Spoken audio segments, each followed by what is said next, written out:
ನಮ್ಮ ಸ್ಯಾಂಡಲ್ವುಡ್ನ ಬಾದಶೆಯ ಅಭಿನಯ ಚಕ್ರವರ್ತಿ ಕಿಚ್ಚ ಸುದೀಪ್ ಅವರು ಈಗಾಗಲೇ ಮಾರ್ಕ್ ಸಿನಿಮಾ ನಂತರ ಅಭಿನಯ ಮಾಡುತ್ತಿರುವ ಮುಂದಿನ ಚಿತ್ರಗಳು ಯಾವುವು ಗೊತ್ತಾ? ಕಿಚ್ಚ ಸುದೀಪ್ ಅವರು ಮುಂದಿನ ಚಿತ್ರಗಳನ್ನು ಯಾರು ನಿರ್ದೇಶನ ಮಾಡುತ್ತಿದ್ದಾರೆ? ಕಿಚ್ಚ ಸುದೀಪ್ ಅವರು ಮುಂದಿನ ಸಿನಿಮಾಗಳು ಯಾವುವು? ಅವು ಯಾವಾಗ ಬಿಡುಗಡೆ ಆಗುತ್ತವೆ? ಸುದೀಪ್ ಅವರ ಮುಂದಿನ ಸಿನಿಮಾದ ಬಜೆಟ್ ಎಷ್ಟು? ಇದನ್ನೆಲ್ಲ ನೀವು ಈ ವಿಡಿಯೋದಲ್ಲಿ ಸಂಪೂರ್ಣವಾಗಿ ತಿಳಿದುಕೊಳ್ತೀರಾ. ಅದಕ್ಕೂ ಮುಂಚೆ ಈ ಒಂದು ಚಾನಲ್ಗೆ ನೀವು ಸಬ್ಸ್ಕ್ರೈಬ್ ಮಾಡಿಲ್ಲ ಅಂದರೆ ಈಗಲೇ ಸಬ್ಸ್ಕ್ರೈಬ್ ಮಾಡಿ ಮತ್ತು ಪಕ್ಕದಲ್ಲಿ ಕಾಣುವಂಥ ಬೆಲ್ ಐಕನ್ ತಪ್ಪದೆ ಕ್ಲಿಕ್ ಮಾಡಿ. ಹೌದು, ಕಿಚ್ಚ ಸುದೀಪ್ ಅವರು ಮಾರ್ಕ್ ಸಿನಿಮಾ ನಂತರ ಸಾಲು ಸಾಲು ಸಿನಿಮಾಗಳು ಸೆಟ್ಟೇರುತ್ತಿವೆ. ಈಗಾಗಲೇ ಕಿಚ್ಚ ಸುದೀಪ್ ಅವರು ಧ್ರುವ ಸರ್ಜಾ ಅಭಿನಯದ ಪ್ರೇಮ್ ನಿರ್ದೇಶನದ ಕೆಡಿ ದ ಡೆವಿಲ್ ಸಿನಿಮಾದಲ್ಲಿ ಕಾಲ ಭೈರವನ ಪಾತ್ರದಲ್ಲಿ ಕಿಚ್ಚ ಸುದೀಪ್ ಅವರು ಅಬ್ಬರಿಸಿದ್ದಾರೆ. ಕೆಡಿ ಸಿನಿಮಾ ಕತೆ ಒಂದು ಕಡೆ ಆದರೆ ಕಿಚ್ಚ ಸುದೀಪ್ ಅವರ ಸ್ವ್ಯಾಗ್, ಅವರ ಎಂಟ್ರಿನೇ ಮತ್ತೊಂದು ಕಡೆ. ಕೆಡಿ ಸಿನಿಮಾವನ್ನ ಒಂದು ಹೆಗಲ ಮೇಲೆ ಧ್ರುವ ಸರ್ಜಾ ಅವರು ಹೊತ್ತು ಮೆರೆಸಿದ್ರೆ, ಇನ್ನೊಂದು ಕಡೆ ಕಿಚ್ಚ ಸುದೀಪ್ ಅವರು ಕೆಲವೇ ನಿಮಿಷ ಆಕ್ಟ್ ಮಾಡಿದ್ರು ಸಹ ಬೇರೆ ಲೆವೆಲ್ನಲ್ಲಿ ಇಂಪ್ಯಾಕ್ಟ್ ಮಾಡಿದ್ದಾರೆ. ಈಗ ಕೆಡಿ ದ ಡೆವಿಲ್ ಸಿನಿಮಾದ ಸೀಕ್ವೆಲ್ ಕೂಡ ಕನ್ಫರ್ಮ್ ಆಗಿದೆ. ಕೆಡಿ 2 ಸಿನಿಮಾದಲ್ಲಿ ಕಿಚ್ಚ ಸುದೀಪ್ ಅವರು ಮೇನ್ ಕ್ಯಾರೆಕ್ಟರ್ ಪ್ಲೇ ಮಾಡುತ್ತಿದ್ದಾರೆ. ಕೆಡಿ 2 ಸಿನಿಮಾದಲ್ಲಿ ಕಿಚ್ಚ ಸುದೀಪ್ ಅವರು ಬರೋಬ್ಬರಿ 30 ರಿಂದ 35 ನಿಮಿಷ ಸ್ಕ್ರೀನ್ ಪ್ರೆಸೆನ್ಸ್ ಹೊಂದಿದ್ದಾರೆ ಅನ್ನೋ ಮಾಹಿತಿ ಕೂಡ ಕನ್ಫರ್ಮ್ ಮಾಡಿದ್ದಾರೆ ನಿರ್ದೇಶಕ ಜೋಗಿ ಪ್ರೇಮ್. ಹಾಗೂ ಕಿಚ್ಚ ಸುದೀಪ್ ಅವರ ಮುಂಬರುವ ಸಿನಿಮಾದಲ್ಲಿ ಜೋಗಿ ಪ್ರೇಮ್ ನಿರ್ದೇಶನದ ಕೆಡಿ 2 ಸಿನಿಮಾ ಕೂಡ ಬಂದು ಈ ಸಿನಿಮಾ ಇದೇ ವರ್ಷ ಡಿಸೆಂಬರ್ಗೆ ಬರೋ ಸಾಧ್ಯತೆ ಹೆಚ್ಚಿದೆ. ಇದರ ಬಜೆಟ್ ಬರೋಬ್ಬರಿ 60 ರಿಂದ 80 ಕೋಟಿ ಅಂತ ಹೇಳಬಹುದು. ಇನ್ನು ಕಿಚ್ಚ ಸುದೀಪ್ ಅವರ ಮುಂದಿನ ಸಿನಿಮಾ ಅಂದರೆ ಅದು ರಂಗಿತರಂಗ ಹಾಗೂ ವಿಕ್ರಾಂತ್ ರೋಣನಂತ ಬ್ಲಾಕ್ ಬಸ್ಟರ್ ಸಿನಿಮಾ ಕೊಟ್ಟಂತ ಅನೂಪ್ ಭಂಡಾರಿ ಜೊತೆಗೆ ಕಿಚ್ಚ ಸುದೀಪ್ ಅವರು ಬಹುಕೋಟಿ ವೆಚ್ಚದ ಸಿನಿಮಾ ಬಿಲ್ಲ ರಂಗ ಭಾಷೆ ಸಿನಿಮಾವನ್ನು ಮಾಡುತ್ತಿದ್ದಾರೆ. ಈಗಾಗಲೇ ಈ ಸಿನಿಮಾ ಸೆಟ್ಟೇರಿ 5 ರಿಂದ 6 ವರ್ಷ ಕಳೆದರೂ ಸಹ ಇನ್ನೂ ಬೆಳ್ಳಿ ಪರದೆಗೆ ಬಂದಿಲ್ಲ. ಕಾರಣ ಈ ಸಿನಿಮಾ ಕಥೆ ಹಾಗೂ ಇದರ ಸ್ಕೇಲ್. ಹೌದು, ಕಿಚ್ಚ ಸುದೀಪ್ ಅವರು ಹಾಗೂ ಅನೂಪ್ ಭಂಡಾರಿ ಸಾರಥ್ಯದಲ್ಲಿ ಬರುತ್ತಿರುವ ಬಿಲ್ಲ ರಂಗ ಭಾಷೆ ಸಿನಿಮಾದ ಕತೆ ಸಾಮಾನ್ಯ ಕಥೆಯಲ್ಲ. ಇದೊಂದು 2209ನೇ ಇಸುವಿಯಲ್ಲಿ ನಡೆಯೋ ಕತೆ.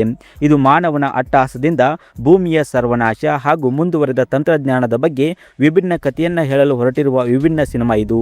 ಈಗಾಗಲೇ ಈ ಸಿನಿಮಾದ ಮೊದಲ ಹಂತದ ಚಿತ್ರೀಕರಣ ಕಳೆದ ವರ್ಷ ಏಪ್ರಿಲ್ ತಿಂಗಳಿನಲ್ಲೇ ಮುಗಿದಿದೆ. ನಂತರ ಕಿಚ್ಚ ಸುದೀಪ್ ಅವರು ವಿಜಯ್ ಕಾರ್ತಿಕೇಯನ್ ನಿರ್ದೇಶನದ ಮಾರ್ಕ್ ಸಿನಿಮಾದ ಚಿತ್ರೀಕರಣಕ್ಕೆ ಭಾಗಿಯಾದರು. ನಂತರ ಬಿಗ್ ಬಾಸ್ ಸೀಸನ್ 12ರ ಕಾರ್ಯಕ್ರಮದಲ್ಲಿ ಕೂಡ ಭಾಗಿಯಾದರು. ಹೀಗೆ ಕಿಚ್ಚ ಸುದೀಪ್ ಅವರ ಬಿಲ್ಲರಂಗ ಭಾಷೆ ಸಿನಿಮಾದ ಚಿತ್ರೀಕರಣ ಮತ್ತಷ್ಟು ಮುಂದಕ್ಕೆ ಹೋಗಿದೆ. ಇದು 150 ರಿಂದ 180 ಕೋಟಿಯಲ್ಲಿ ನಿರ್ಮಾಣವಾಗುತ್ತಿರುವ ಬಹುಕೋಟಿ ವೆಚ್ಚದ ಸಿನಿಮಾ. ಪ್ಯಾನ್ ಇಂಡಿಯಾ ಸಿನಿಮಾ ಅಷ್ಟೇ ಅಲ್ಲದೆ ಪ್ಯಾನ್ ವರ್ಲ್ಡ್ ಸಿನಿಮಾ ಅಂತ ಹೇಳ್ಬೋದು. ಇದರಲ್ಲಿ ರುಕ್ಮಿಣಿ ವಸಂತ ಅವರು ಕೂಡ ಮೇನ್ ಲೀಡ್ ರೋಲ್ನಲ್ಲಿ ಕಾಣಿಸಿಕೊಳ್ಳುತ್ತಿದ್ದಾರೆ ಅನ್ನೋ ಮಾತಿದೆ. ನಂತರ ಕಿಚ್ಚ ಸುದೀಪ್ ಅವರ ಮುಂದಿನ ಸಿನಿಮಾ ಅಂದರೆ ಅದು ಒಂದು ದಶಕದ ನಂತರ ತಲೆಗೆ ಡೈರೆಕ್ಟರ್ ಕ್ಯಾಪ್ ತೊಟ್ಟು ಕಿಚ್ಚ ಸುದೀಪ್ ಅವರು ಆಕ್ಷನ್ ಕಟ್ ಹೇಳಿ ತಾವೇ ಅಭಿನಯ ಮಾಡುತ್ತಿರುವ ಸಿನಿಮಾ ಕೆ ಕಿಂಗ್ ಕಿಚ್ಚ ಅಂತ. ಹೌದು, ಈ ಸಿನಿಮಾ ಕಳೆದ ವರ್ಷ ತಮ್ಮ ಹುಟ್ಟುಹಬ್ಬದ ದಿನದಂದು ಅಫಿಷಿಯಲ್ ಆಗಿ ಅನೌನ್ಸ್ ಮಾಡಿದ್ದರು. ಈ ಸಿನಿಮಾವನ್ನು KRG ಕನೆಕ್ಟ್ ಅವರು ಸಂಸ್ಥೆಯವರು ಬಂಡವಾಳ ಹೂಡಿದ್ದು ಅಂಡರ್ವರ್ಲ್ಡ್ ಕಥೆಯನ್ನು ಹೊಂದಿದೆ. ಅಂಡರ್ವರ್ಲ್ಡ್ನ ಭೂಗತ ಲೋಕದ ಕಥೆಯ ನೈಜತೆ ಹೊಂದಿರುವ ಕತೆ ಇದಾಗಲಿದೆ. ಈ ಮೂವಿಯ ಕಥೆಯನ್ನು ಬಹಳ ಇಷ್ಟಪಟ್ಟು ಕಿಚ್ಚ ಸುದೀಪ್ ಅವರೇ ಬರೆದಿದ್ದು ಇದೊಂದು ಬೇರೆ ರೀತಿಯ ಸಿನಿಮಾ ಆಗಲಿದೆ ಅಂತ ಹೇಳಿದ್ದಾರೆ. ಈ ಸಿನಿಮಾ ಸಹ 2028ಕ್ಕೆ ಬರೋ ಸಾಧ್ಯತೆ ಹೆಚ್ಚಿದೆ. ಇದರ ಬಜೆಟ್ ಬರೋಬ್ಬರಿ 50 ರಿಂದ 60 ಕೋಟಿ ಅಂತ ಹೇಳ್ಬೋದು.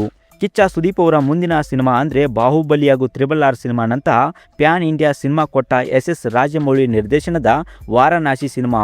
ಹೌದು, ಈ ಸಿನಿಮಾದಲ್ಲಿ ಮಹೇಶ್ ಬಾಬು ಸೇರಿದಂತೆ ಪ್ರಿಯಾಂಕಾ ಚೋಪ್ರಾ, ಪೃಥ್ವಿರಾಜ್ ಸುಕುಮಾರ್ನಂತಹ ದಿಗ್ಗಜ ಕಲಾವಿದರು ಆಕ್ಟ್ ಮಾಡಿದ್ದಾರೆ. ಈ ಸಿನಿಮಾದಲ್ಲಿ ಕಿಚ್ಚ ಸುದೀಪ್ ಅವರು ಕೂಡ ಪ್ರಮುಖ ಪಾತ್ರದಲ್ಲಿ ಕಾಣಿಸಿಕೊಳ್ಳುತ್ತಿದ್ದಾರೆ. ಹೌದು, ಈಗ ಹಾಗೂ ಬಾಹುಬಲಿ ಸಿನಿಮಾದಲ್ಲಿ ಸಹ ಕಿಚ್ಚ ಸುದೀಪ್ ಅವರು ಕಾಣಿಸಿಕೊಂಡಿದ್ದರು. ಈಗ SS ರಾಜಮೌಳಿ ಟೈಮ್ ಟ್ರಾವೆಲ್ ಸಿನಿಮಾವನ್ನು ಕೈಗೆ ಎತ್ತಿಕೊಂಡಿದ್ದಾರೆ. ಈ ಸಿನಿಮಾದಲ್ಲಿ ಟೈಮ್ ಟ್ರಾವೆಲ್ ಮಾಡಿಕೊಂಡು ರಾಮಾಯಣಕ್ಕೂ ಸಹ ಲಿಂಕ್ ಇಟ್ಟಿದ್ದಾರೆ SS ರಾಜಮೌಳಿ. ಈ ಸಿನಿಮಾದಲ್ಲಿ ಕಿಚ್ಚ ಸುದೀಪ್ ಅವರು ಸಹ ಇರಲಿದ್ದಾರೆ. ಈ ಸಿನಿಮಾ ಬಜೆಟ್ ಸರಿಸುಮಾರು 1300 ರಿಂದ 1400 ಕೋಟಿ ಅಂತ ಹೇಳ್ಬೋದು. ಈ ಸಿನಿಮಾವನ್ನು ಹಾಲಿವುಡ್ ತಂತ್ರಜ್ಞಾನ ಬಳಸಿಕೊಂಡು ನಿರ್ದೇಶನ ಮಾಡುತ್ತಿದ್ದಾರೆ ನಿರ್ದೇಶಕ SS ರಾಜಮೌಳಿ. ಕಿಚ್ಚ ಸುದೀಪ್ ಅವರ ಮತ್ತೊಂದು ಸಿನಿಮಾ ಅಂದರೆ ಅದು ಕಿಚ್ಚ ಸುದೀಪ್ ಹಾಗೂ ಸತ್ಯಜ್ಯೋತಿ ಫಿಲ್ಮ್ಸ್ ಅಡಿಯಲ್ಲಿ ನಿರ್ಮಾಣವಾಗಲಿರೋ ಮತ್ತೊಂದು ಬಿಗ್ ಬಜೆಟ್ ಸಿನಿಮಾ. ಈ ಸಿನಿಮಾಗೆ ಇನ್ನೂ ಟೈಟಲ್ ಇಟ್ಟಿಲ್ಲ. ಆದರೆ ಕಳೆದ ವರ್ಷ ಹುಟ್ಟುಹಬ್ಬಕ್ಕೆ ಈ ಸಿನಿಮಾವನ್ನು ಅಫಿಷಿಯಲ್ ಆಗಿ ಅನೌನ್ಸ್ ಮಾಡಿದ್ದಾರೆ. ಸತ್ಯಜ್ಯೋತಿ ಫಿಲ್ಮ್ಸ್ನವರು ಈ ಒಂದು ಸಿನಿಮಾವನ್ನು ಅಫಿಷಿಯಲ್ ಆಗಿ ಕಳೆದ ವರ್ಷ ಕಿಚ್ಚ ಸುದೀಪ್ ಅವರ ಹುಟ್ಟುಹಬ್ಬದ ದಿನದಂದು ಅಫಿಷಿಯಲ್ ಆಗಿ ಅನೌನ್ಸ್ ಮಾಡಿದರು. ಈ ಸಿನಿಮಾವನ್ನು ಚರಣ್ ಎಂಬ ನಿರ್ದೇಶಕರು ನಿರ್ದೇಶನ ಮಾಡಲಿದ್ದಾರೆ. ಇದು ಸಹ ಬಿಗ್ ಬಜೆಟ್ ಸಿನಿಮಾ ಅಂತ ಹೇಳ್ಬೋದು. ಕಿಚ್ಚ ಸುದೀಪ್ ಅವರ ಮುಂದಿನ ಸಿನಿಮಾ ಅಂದರೆ ಅದು ಕಿಚ್ಚ ಸುದೀಪ್ ಹಾಗೂ ಕಬ್ಜಾ ನಿರ್ದೇಶಕ ಆರ್ ಚಂದ್ರು ಕಾಂಬಿನೇಷನ್ನಲ್ಲಿ ಬರುತ್ತಿರುವ ಬಿಗ್ ಬಜೆಟ್ ಸಿನಿಮಾ ಅಂತ ಹೇಳ್ಬೋದು. ಈ ಸಿನಿಮಾವನ್ನು ನಿರ್ದೇಶಕ ಆರ್ ಚಂದ್ರು ಅವರೇ ನಿರ್ಮಾಣ ಕೂಡ ಮಾಡಲಿದ್ದಾರೆ. ಈ ಸಿನಿಮಾಗೆ SS ರಾಜಮೌಳಿ ತಂದೆ ವಿಜೇಂದ್ರ ಪ್ರಸಾದ್ ಅವರು ಕೂಡ ಕತೆ ಬರೆದಿದ್ದಾರೆ. ಈ ಸಿನಿಮಾ ಪಾಕಿಸ್ತಾನ ಹಾಗೂ ಕಾಶ್ಮೀರ್ ಬಾರ್ಡರ್ನಲ್ಲಿ ನಡೆಯೋ ಕತೆ. ಈ ಸಿನಿಮಾಗೆ POK ಅಂತ ಟೈಟಲ್ ಇಟ್ಟಿದ್ದಾರೆ. POK ಅಂದರೆ ಪಾಕ್ ಆಕ್ರಮಿತ ಕಾಶ್ಮೀರ ಅಂತ ಹೇಳ್ಬೋದು. ಈ ಸಿನಿಮಾ ಕೂಡ ಬಿಗ್ ಬಜೆಟ್ನಲ್ಲಿ ತಯಾರಾಗೋ ಸಿನಿಮಾ. ಆದರೆ ಈ ಸಿನಿಮಾ ಸೆಟ್ ಇರುತ್ತೋ ಇಲ್ಲವೋ ಗೊತ್ತಿಲ್ಲ, ಇನ್ನೂ ಕನ್ಫರ್ಮ್ ಕೂಡ ಆಗಿಲ್ಲ. ಕಿಚ್ಚ ಸುದೀಪ್ ಅವರ ಈ ಮುಂಬರುವ ಸಿನಿಮಾ ಬಗ್ಗೆ ಕೇಳಿ ನಿಮಗೇನಿಸ್ತು? ನೀವು ಯಾವ ಸಿನಿಮಾಗೆ ಕಾಯ್ತಾ ಇದ್ದೀರಾ? ಯಾವ ನಿರ್ದೇಶಕರ ಜೊತೆ ಕಿಚ್ಚ ಸುದೀಪ್ ಅವರು ಕಾಣಿಸಿಕೊಳ್ಳೋದಕ್ಕೆ ನೀವು ಇಷ್ಟಪಡ್ತೀರಾ ಅನ್ನೋದನ್ನು ತಪ್ಪದೇ ಕಮೆಂಟ್ ಮಾಡಿ. ಇನ್ನಷ್ಟು ಇದೇ ರೀತಿ ಅಪ್ಡೇಟ್ಗಳಿಗಾಗಿ ನಮ್ಮ ಚಾನಲನ್ನು ಸಬ್ಸ್ಕ್ರೈಬ್ ಮಾಡಿ ಮತ್ತು ಪಕ್ಕದಲ್ಲಿ ಕಾಣುವಂಥ ಬೆಲ್ ಐಕನ್ನ ತಪ್ಪದೇ ಕ್ಲಿಕ್ ಮಾಡಿ.